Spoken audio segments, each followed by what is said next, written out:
നമസ്കാരം. ക്രേസി കപ്പിൾസിന്റെ പുതിയൊരു വീഡിയോയിലേക്ക് എല്ലാവർക്കും സ്വാഗതം.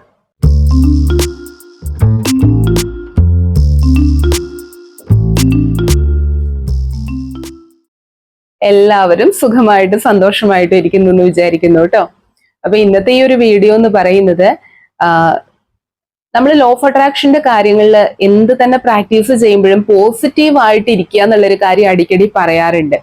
അപ്പോ എന്താണ് വാട്സപ്പിലൂടെ ഒക്കെ ആയിട്ട് മെസ്സേജ് അയച്ച് ചോദിക്കാറുണ്ട്, ഈ പോസിറ്റീവ് ആയിട്ട് ഇരിക്കുക എന്ന് പറഞ്ഞു കഴിയുമ്പോൾ ചില ദിവസങ്ങളിലൊക്കെയാണ് കുഴപ്പമില്ല, പക്ഷെ അത് കൺസിസ്റ്റന്റ് ആയിട്ട് അവർക്ക് നിലനിന്ന് പോകാനായിട്ട് സാധിക്കുന്നില്ലാത്തതിന് നമുക്ക് പല കാരണങ്ങൾ എന്ന് പറയുന്നത് പലരുടെയും ഭാഗത്തുനിന്ന് കേൾക്കുന്ന കുത്തുവാക്കുകളാണ്, അല്ലെങ്കിൽ എന്താണ് നമ്മളെ തളർത്തുന്ന രീതിയിലുള്ള പ്രവൃത്തികളും വാക്കുകളും. ഇത് വരുന്നത് നമ്മുടെ വീടുകളിൽ നിന്ന് തന്നെയാകാം, ബന്ധുക്കളിൽ നിന്നാകാം, സുഹൃത്തുക്കളിൽ നിന്നാകാം, ജോലി ചെയ്യുന്ന സ്ഥലത്ത് നിന്നാകാം, അല്ലെ? അങ്ങനെ നിരവധി ഭാഗങ്ങളിൽ നിന്ന് ഇങ്ങനെയുള്ള കാര്യങ്ങൾ വരാം.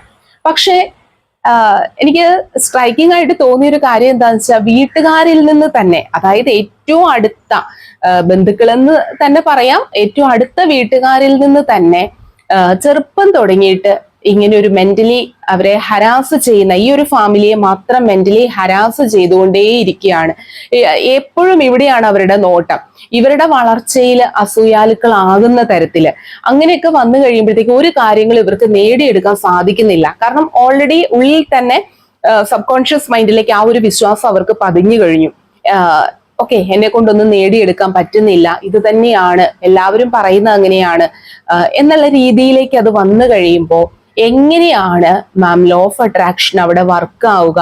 വളരെ ആഗ്രഹമുണ്ട്, ഒരുപാടൊന്നും നേടിയില്ലെങ്കിലും ചെറിയ ചെറിയ സ്വപ്നങ്ങളൊക്കെ എന്നുമായിട്ട് ഷെയർ ചെയ്ത് കഴിഞ്ഞപ്പോൾ അതെങ്കിലുമൊക്കെ ഒന്ന് നേടിയെടുക്കണം എന്ന് ആഗ്രഹമുണ്ട്, എങ്ങനെയാ സാധിക്കാന്ന്. ഇത് കേട്ടപ്പോൾ എനിക്ക് എന്തായാലും ഇന്നൊരു വീഡിയോ ചെയ്യണമെന്ന് തോന്നിയതിന്റെ കാരണം എന്താന്ന് വെച്ച് കഴിഞ്ഞാല്, എന്റെ ഒരു പാസ്റ്റും ഞാൻ അവിടെ മുമ്പിൽ കണ്ടിട്ട് തന്നെയാണ്. ഇന്ന് അഞ്ജലി എന്ന് പറയുന്ന ഈ ഒരു വ്യക്തി നിങ്ങളുടെ മുമ്പിൽ ഇരുന്ന് ഇങ്ങനെ സംസാരിക്കുന്നുണ്ട് എങ്കിൽ, എന്റെ ഒരു കുട്ടിക്കാലം എന്ന് പറയുന്നതും എന്റെ ഒരു പാസ്റ്റ് ലൈഫ് എന്ന് പറയുന്നതും ഇതുപോലെ തന്നെ ഏറ്റവും അടുത്ത വീട്ടുകാരെ കൊണ്ട് തന്നെ ഞാനും ഒരുപാട് മെന്റലി ഹരാസ് ചെയ്യപ്പെട്ടിട്ടുള്ള ഒരു വ്യക്തി തന്നെയാണ്. എന്റെ അച്ഛൻ എത്രത്തോളം സ്ട്രോങ് ആണോ ആ ഒരു കപ്പാസിറ്റിയാണ് എനിക്കും കിട്ടിയിട്ടുള്ളത്. മെന്റലി സ്ട്രോങ് ആവുക എന്നുള്ളത് ഞാൻ പഠിച്ചിട്ടുള്ളത് തന്നെ അനുഭവങ്ങളിൽ നിന്ന് തന്നെയാണ്. അപ്പൊ ഞാൻ ഒരുപാട് കഥകളും കാര്യങ്ങളും ഒന്നും പറയുന്നില്ല, ആരൊക്കെയാണ് എന്തൊക്കെയാണെന്നൊന്നും പറയുന്നില്ല. പക്ഷെ വീഡിയോ കാണുമ്പോൾ മനസ്സിലാകും. അതായത് നമ്മളെ തന്നെ ഫോക്കസ് ചെയ്യാണ്.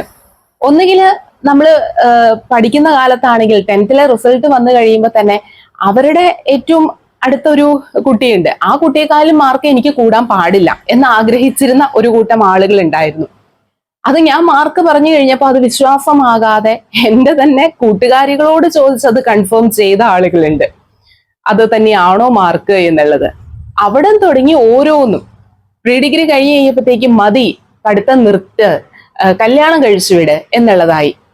അപ്പൊ പ്രീ ഡിഗ്രി വെച്ച് പഠിത്തം നിർത്തേണ്ടിയിരുന്ന ഞാനെന്ന് പറയുന്ന ഒരു വ്യക്തി M.Com B.Ed വരെ, അത് വലിയ ക്വാളിഫിക്കേഷൻ ആയിട്ടൊന്നും കണ്ടിട്ടല്ല ഇപ്പോഴത്തെ കാലത്ത്, എന്നാൽ പോലും ഒരു M.Com B.Ed എടുത്ത് ഇന്നൊരു അസിസ്റ്റന്റ് പ്രൊഫസർ ലെവലിലേക്ക് എത്തിയിട്ടുണ്ട് എങ്കിൽ അന്ന് എടുത്ത ഒരു ഡിസിഷൻ, ഞാൻ തുടർന്നും പഠിക്കും, എനിക്ക് പഠിക്കണം, എനിക്ക് ടീച്ചർ ആകണം എന്നുള്ള ചെറുപ്പകാലം തുടങ്ങിയുള്ള ഒരു ആഗ്രഹം. ഇതിലൊക്കെ എനിക്കറിയാം, ഏതെങ്കിലും ഒരു വീട്ടില് ഏതെങ്കിലും ഒരാളുടെ ഭാര്യയായിട്ട് മാത്രം ഇരുന്ന് കുട്ടികളെയും നോക്കി വീട്ടുപണികളും ചെയ്ത് പുറം ലോകം കാണാതെ ഇരിക്കണം എന്ന് ആഗ്രഹിച്ച എൻ്റെ ഏറ്റവും അടുത്ത വീട്ടുകാർക്ക് ഒട്ടും സഹിക്കാൻ പറ്റുന്നതല്ല ഇന്ന് ഞാൻ എൻ്റെ ഇഷ്ടത്തിന് ജീവിക്കുന്നു, ഞാൻ സന്തോഷമായിരിക്കുന്നു, എൻ്റെ മുഖത്ത് എപ്പോഴും ഈ ചിരി കാണുന്നു, ഇന്നൊരു അസിസ്റ്റന്റ് പ്രൊഫസർ പദവിയിൽ ഞാൻ എത്തി നിൽക്കുന്നു എന്നുള്ളത് അവരെ ഒട്ടൊന്നുമല്ല നിരാശപ്പെടുത്തുന്നത്. അല്ലെങ്കിൽ അവരെ എന്താ പറയാ, ഒരു വാക്ക് എനിക്ക് കറക്റ്റ് കിട്ടുന്നില്ല, അവർക്ക് കുറച്ചെങ്കിലും ഒരു മനപ്രയാസം ഉണ്ടാക്കുന്നുണ്ട്. ഇതെല്ലാം തന്നെ അത് എന്റെ വിജയമാണ്. എന്റെ വിജയം എന്ന് പറഞ്ഞു കഴിഞ്ഞാൽ, ഈ പറയുന്ന സാഹചര്യങ്ങൾ എന്ത് തന്നെയാണെങ്കിലും നിങ്ങളെ കുറ്റപ്പെടുത്തുന്ന ആളുകള്, അല്ലെങ്കിൽ നമുക്ക് ഗുണമൊന്നും ചെയ്തില്ലെങ്കിലും വേണ്ടില്ല ദോഷം ചെയ്യാനായിട്ട് തന്നെ നിൽക്കുന്ന കുറച്ച് ആളുകൾ ഉണ്ടാവും. നിങ്ങളെപ്പറ്റി തന്നെ കുറ്റം പറയുക, നിങ്ങളെപ്പറ്റി അപവാദങ്ങൾ പറയുക, നിങ്ങൾ അങ്ങനെയാണ്, നിങ്ങൾ ഇങ്ങനെയാണ്. അതായത് അവരുടെ മാത്രം ചേച്ചിമാരുടെ മക്കളോ ചേട്ടന്മാരുടെ മക്കളോ ഒക്കെ ഏറ്റവും വളരെ നല്ലതും ബാക്കിയുള്ളവരുടെ ഒക്കെ ഒരുമാതിരി എന്താ പറയണ ഏറ്റവും പൊട്ട സ്വഭാവമുള്ളവരും എന്നുള്ള ഒരു വിധിയെഴുത്തുണ്ടല്ലോ, അതൊക്കെ കേട്ട് തളർന്നിരിക്കാനായിരുന്നെങ്കിൽ ഇന്ന് നിങ്ങളുടെ മുമ്പിൽ ഇരുന്ന് ഇങ്ങനെ സംസാരിക്കാൻ ഞാനെന്ന് പറയുന്ന ഒരു വ്യക്തി ഉണ്ടാവില്ലായിരുന്നു. പിന്നെ കർമ്മ എന്ന് പറയുന്ന ഒരു കാര്യം, ഐ ബിലീവ് ഇൻ കർമ്മ. കാരണം എന്താന്ന് വെച്ച് കഴിഞ്ഞാല് 10ാം ക്ലാസ് കഴിഞ്ഞ സമയത്തൊന്നും എന്റെ അച്ഛന്റെ കയ്യിൽ അത്രയും പൈസയൊന്നും ഉണ്ടായിരുന്നില്ല. അന്ന് കോളേജിലൊന്നും യൂണിഫോം അല്ല, കളർ ഡ്രസ് ആയിരുന്നു. അപ്പൊ മാറി മാറി നമുക്ക് ഇടാനായിട്ട് അങ്ങനെ ചുരിദാറ് കാര്യങ്ങളൊന്നും ഉണ്ടായിരുന്നില്ല. അന്നൊക്കെ ഉള്ളവർക്ക് അറിയാം, ഒരു 90 കിഡ്സിനൊക്കെ അറിയാം, വൈറ്റ് പാന്റ് വൈറ്റ് ഷോള് അല്ലെങ്കിൽ മെറൂൺ പാന്റ് ബ്ലാക്ക് ഷോൾ ഒക്കെ ഉണ്ടെങ്കിൽ നമ്മൾ ഈ റണ്ണിങ് മെറ്റീരിയൽ ഏറ്റവും കുറഞ്ഞ വിലയ്ക്ക് മുറിച്ചെടുത്തോ സാരികൾ വെട്ടി തയ്പ്പിച്ചൊക്കെയാണ് നമ്മൾ ടോപ്പായിട്ടിട്ട് പോകുന്നത്. യൂണിഫോം ഒന്നും ഇല്ലാത്തത് കൊണ്ട് മാറി മാറി ഇടാനായിട്ട് ഡ്രസ്സ് കൊതിക്കുന്ന ഒരു കാലം കൂടിയാണ്. അന്നാണ് എൻ്റെ വീടിന്റെ തൊട്ടടുത്ത് തറവാട്ടില് ഒരു ചേച്ചി കല്യാണം കഴിഞ്ഞു വന്ന്. അപ്പോൾ ആ ടൈമിലൊക്കെ എല്ലാവർക്കും വിരുന്ന് പോകുമ്പോഴൊക്കെ നമ്മുടെ ഇടയിൽ ഒരുപാട് ഡ്രസ്സ് കാര്യങ്ങൾ കിട്ടുമ്പോൾ അങ്ങനെ ആഗ്രഹിച്ച് കൊതിച്ച് അന്ന് ഒരു ആർട്സ് ഡേക്ക് പോവാൻ വേണ്ടിയിട്ട് അന്ന് സ്റ്റേജില് ചീഫ് ഗസ്റ്റ് വരുമ്പോൾ അവർക്ക് വെൽക്കം ചെയ്യാനായിട്ട്, അവർക്ക് പൂ കൊടുക്കാനായിട്ടുള്ള ഒരു ചുമതല എന്നെ ഏൽപ്പിച്ചപ്പോൾ നല്ലൊരു ഡ്രസ്സ് വേണമെന്ന് ആഗ്രഹിച്ച് അന്ന് അവിടെ ചെന്നു. അന്ന് എനിക്ക് കേൾക്കേണ്ടി വന്ന ഒരു കുത്തുവാക്കുണ്ട്, ഓ ഇവളൊക്കെ ഇനിയും അണിഞ്ഞൊരുങ്ങി നടക്കാനാണ് താല്പര്യം, ഇതൊക്കെ വേണമെങ്കിലേ അച്ഛന്റെ അടുത്ത് പറഞ്ഞിട്ട് ഡ്രസ്സ് വാങ്ങിക്കണം, അല്ലാണ്ട് ഇവിടുന്നല്ല എന്നുള്ള രീതിയിൽ. അന്ന് ഞാൻ വെറും കൈയോടെ അന്ന് കിട്ടിയ ആ ഒരു വേദന എന്ന് പറയുന്നത്, അത് ചിലപ്പോൾ ചിലർക്കൊക്കെ മനസ്സിലാക്കാനായിട്ട് സാധിക്കുമായിരിക്കും. കുറേ നാൾ എൻ്റെ മനസ്സിൽ കിടന്നിരുന്ന ഒരു വേദനയായിരുന്നു. പക്ഷേ അതാണ് ഞാൻ പറഞ്ഞത്, ഹീലിംഗ് എന്ന് പറയുന്ന ഒരു കാര്യം ഉണ്ടല്ലോ, സെൽഫ് ഹീലിംഗ് എന്ന് പറയുന്നത്. അതിലൂടെ അതെല്ലാം പിന്നീട് മാറ്റിയെടുത്തു എന്ന് മാത്രമല്ല, ഇന്ന് ആ പറഞ്ഞ വ്യക്തിയുടെ അലമാരയിലുള്ള ഡ്രസ്സിനേക്കാൾ, അവരുടെ ചുരിദാർ അല്ലെങ്കിൽ സാരിയേക്കാൾ കൂടുതൽ എൻ്റെ അലമാരയിൽ ഇന്ന് ഉണ്ടാവാൻ കാരണം എന്ന് പറയുന്നത് കർമ്മ എന്ന് പറയുന്ന ഒരു കാര്യം തന്നെയാണ്. ആ ഒരു കാര്യം അല്ലെങ്കിൽ ആ ഒരു മനോധൈര്യം കൊണ്ട് ഇന്ന് ദൈവം സഹായിച്ച അവർക്കുള്ളതിനേക്കാൾ കൂടുതൽ ദൈവം സഹായിച്ച് എന്നിലേക്ക് വരുമാനം വന്നു ചേരുന്നതിനും അതുപയോഗിച്ച് എനിക്ക് ഇഷ്ടപ്പെട്ട കാര്യങ്ങൾ എനിക്ക് നേടിയെടുക്കാൻ സാധിക്കുകയും ചെയ്തതിന്റെ ആ ഒരു കാര്യം മാത്രമാണ് ഞാൻ ഇന്നിവിടെ ഷെയർ ചെയ്യുന്നത്. അപ്പൊ ഈ ഒരു വീഡിയോ കാണുമ്പോൾ മറ്റൊന്നുമല്ല, ഞാൻ ആരെയും കുറ്റപ്പെടുത്തുന്നത് ഒന്നുമല്ല. പക്ഷേ ഇതിലൂടെ ഞാൻ പറയാൻ ഉദ്ദേശിക്കുന്നത്, എന്നെ പോലെ പല വാക്കുകൾ കൊണ്ടോ പല തരത്തിലോ സാമ്പത്തികപരമായിട്ടോ അല്ലാതെയോ ഒക്കെ നിങ്ങളെ വിഷമിപ്പിച്ചിട്ടുള്ള, നിങ്ങളെ ഒന്നും അല്ലാതാക്കി തീർത്തിട്ടുള്ള, നിങ്ങളെ കുറിച്ച് കുറ്റം, അതായത് ഇത് പറയുമ്പോൾ തന്നെയാണ് എൻ്റെ അച്ഛൻ്റെ അടുത്ത് പറഞ്ഞിട്ടുണ്ട്, വല്ലോ 2-3 സെന്റ് സ്ഥലം കൊടുത്ത് കൊട്ടാരക്കരയ്ക്ക് എങ്ങാനും ഇവളെ പറഞ്ഞു വിട്ടൂടെ എന്ന്. ഓർക്കണം, എന്റെ സ്ഥലം മൂവാറ്റുപുഴയാണ്. ഇവിടെയുള്ള സ്ഥലം വിറ്റ് 2-3 സെന്റ് എങ്ങാനും കൊടുത്ത് ഇവളെ കൊട്ടാരക്കരയ്ക്ക് വിടാനായിട്ട്. അത്ര പോലും ഞാൻ എന്ന് പറയുന്ന ഒരു വ്യക്തി, ഒറ്റമോളാണ്, ആ ഒരു വീട്ടിൽ നിൽക്കരുത് എന്ന് ആഗ്രഹിക്കുന്ന ഏറ്റവും അടുത്ത ബന്ധുക്കള്. ഓക്കെ, അപ്പൊ ഇങ്ങനെയുള്ള ആളുകൾക്ക് ഉള്ള തിരിച്ചടി തന്നെയാണ് എൻ്റെ ജീവിതം എന്ന് പറയുന്നത്. ഇതൊന്നും കേട്ട് നിരാശപ്പെട്ടോ സങ്കടപ്പെട്ടോ ജീവിതം അവസാനിപ്പിക്കാനോ ഒന്നും പോകുന്ന ഒരാളല്ല ഞാനെന്ന് പറയുന്ന ഒരു വ്യക്തി. ഇതുപോലെ തന്നെയാണ് ഞാനിപ്പോ ഈ കഴിഞ്ഞ ദിവസം ന്യൂസ്, നമുക്ക് 8ാം തീയതി വിധി വരുന്ന ഒരു കേസ് ഉണ്ടല്ലോ ഭാവനയുടെ. ഞാനിത് തന്നെയാ പറയണേ, പെൺകുട്ടികൾ സ്ട്രോങ് ആയിരിക്കണം. പെൺകുട്ടികൾ എന്നല്ല, ആരും മെന്റലി സ്ട്രോങ് ആയിരിക്കണം. നമുക്ക് എന്തെങ്കിലും ഒരു കാര്യം വരുമ്പോഴത്തേക്ക് ഇതിവിടെ വെച്ച് അവസാനിപ്പിക്കുക എന്നുള്ളതല്ല, മുമ്പോട്ട് പോകാനായിട്ട് ഇതിന് ഡെയിലി, ഇപ്പൊ ഞാൻ അറിഞ്ഞോ അറിയാതെയോ എല്ലാ ദിവസവും പറയുന്ന ഒരു അഫർമേഷൻ ഉള്ളതാണ്, ഐ ആം മെന്റലി സ്ട്രോങ് എന്നുള്ളത്. അത് ചെറിയൊരു അഫർമേഷൻ ഒന്നും അല്ല എന്നുള്ളത് ഇപ്പോഴത്തെ കാലങ്ങൾ തെളിയിക്കുന്നുണ്ട്, എൻ്റെ ജീവിത സാഹചര്യങ്ങൾ തെളിയിക്കുന്നുണ്ട്. I am happy, I am mentally strong. പല തരത്തിലുള്ള പ്രതിസന്ധികളും ഒക്കെ നമ്മുടെ മുമ്പിൽ വരുമ്പോൾ, വെല്ലുവിളികൾ വരുമ്പോൾ, ഇനി എന്താ എന്നുള്ളൊരു ക്വസ്റ്റ്യൻ മാർക്കിൽ നിൽക്കുമ്പോൾ പോലും ഞാൻ എന്ന് പറയുന്ന വ്യക്തി ഞാൻ തനിച്ചാണ് എന്നുള്ള ഉറച്ച ബോധ്യം ഉള്ളവളാണ് ഇന്ന് ഞാൻ. പറയുമ്പോൾ വളരെ കെയർ ചെയ്യുന്ന, സ്നേഹിക്കുന്ന ഭർത്താവ് എൻ്റെ കൂടെയുണ്ട്, കുട്ടികളുണ്ട്, അച്ഛനുണ്ട്, അമ്മയുണ്ട്. അമ്മയുടെ ബന്ധുക്കളൊക്കെ അത്ര അധികം പാവങ്ങളാണ്, അതുപോലെ സ്നേഹിക്കുന്നവരുമാണ്. എടുത്തു പറയേണ്ട കാര്യമാണ് അതൊക്കെ. അവരുടെയൊക്കെ സ്നേഹവും അവരുടെയൊക്കെ സപ്പോർട്ടും എന്നോടൊപ്പം ഉണ്ട്.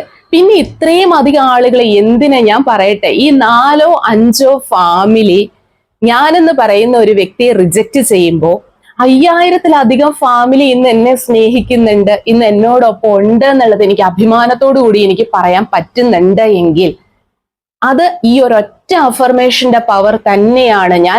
ഞാൻ എന്താ പറയണേ, അത്രയും ഏത് സാഹചര്യങ്ങൾ വന്നാലും അങ്ങനെ തളരില്ല എന്നുള്ളത് നമ്മൾ ഉറച്ച് വിശ്വസിക്കുകയും അത് അഫർമേഷനായിട്ട് പറയുകയും ചെയ്യാൻ മാത്രമാണ് എനിക്ക് അതിനുള്ളൊരു മറുപടി. അത് എന്നോട് ചോദിച്ച ഒരാൾക്ക് മാത്രം ഞാൻ പറഞ്ഞാൽ അവര് മാത്രമേ ഇതറിയുള്ളൂ. അതുകൊണ്ട് എന്നോട് പലപ്പോഴും സംശയങ്ങൾ വാട്സപ്പിലൂടെ ചോദിക്കുമ്പോൾ ആരുടെയും പേര് വെളിപ്പെടുത്താതെ ഞാൻ ഇതുപോലെ വീഡിയോയ്ക്ക് മുമ്പിൽ നിന്ന് പറയുമ്പോൾ ഇത് കാണുന്ന ആളുകൾക്ക് ആരെങ്കിലും ഇതുപോലെ തന്നെ അവര് ഒരുപാട് ബുദ്ധിമുട്ടുകൾ അനുഭവിക്കുന്ന ആളുകൾ ഉണ്ടാവും.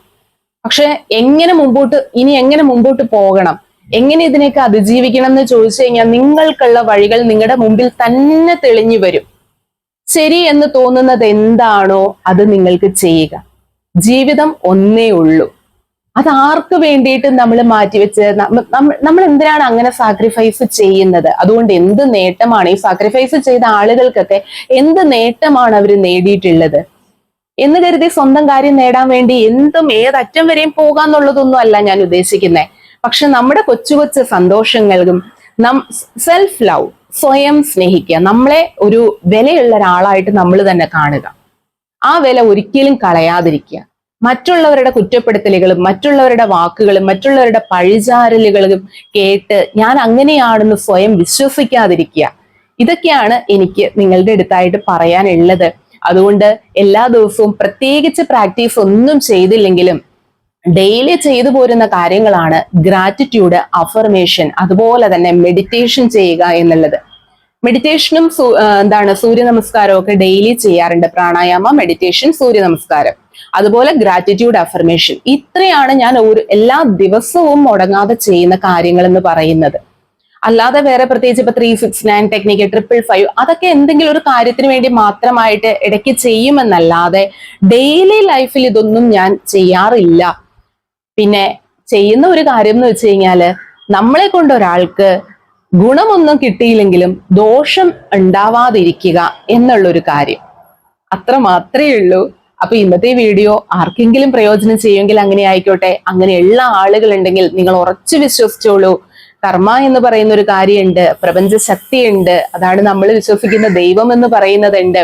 നിങ്ങളുടെ ഏത് വിഷമങ്ങൾക്കും അവിടെ ഒരു സൊല്യൂഷൻ ഇല്ലാത്തതില്ല. പ്രശ്നങ്ങൾ ഉണ്ടെങ്കിൽ അതിന് പരിഹാരവുമുണ്ട്. അതുകൊണ്ട് തന്നെ നിങ്ങളുടെ ഇഷ്ടങ്ങൾ എന്താണോ തിരിച്ചറിയുക, നിങ്ങൾ അതിന്റെ പാതയിൽ തന്നെ മുമ്പോട്ട് പൊയ്ക്കൊള്ളുക.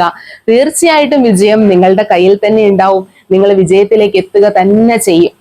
അതിൽ നിങ്ങളെ തളർത്താനോ നിങ്ങളെ പുറകോട്ട് വലിക്കാനോ ഒക്കെയുള്ള ആളുകൾ ഉണ്ടാവും. പോയി പണി നോക്കാൻ പറയാ, നിങ്ങൾ മുമ്പോട്ട് തന്നെ സഞ്ചരിക്കുക. ഓക്കെ, ഇത്രയേ ഉള്ളൂ കേട്ടോ ഇന്നത്തെ ഈ ഒരു വീഡിയോ. സോ നിങ്ങൾക്ക് അഫർമേഷൻ പറയുമ്പോൾ നിങ്ങൾക്ക് ഈ 2 അഫർമേഷൻ സ്ഥിരമായിട്ട് നിങ്ങൾ പറഞ്ഞോളൂ. എല്ലാ ദിവസവും പറഞ്ഞോളൂ. I am happy, I am mentally strong. ഈ 2 അഫർമേഷനും എന്റെ ജീവിതത്തിൽ ഒരുപാട് മാറ്റങ്ങൾ വരുത്തിയതാണ്. അത് ഷെയർ ചെയ്തു എന്ന് മാത്രം. മറ്റൊരു വീഡിയോയുമായിട്ട് നമുക്ക് വീണ്ടും കാണാം. Thank you.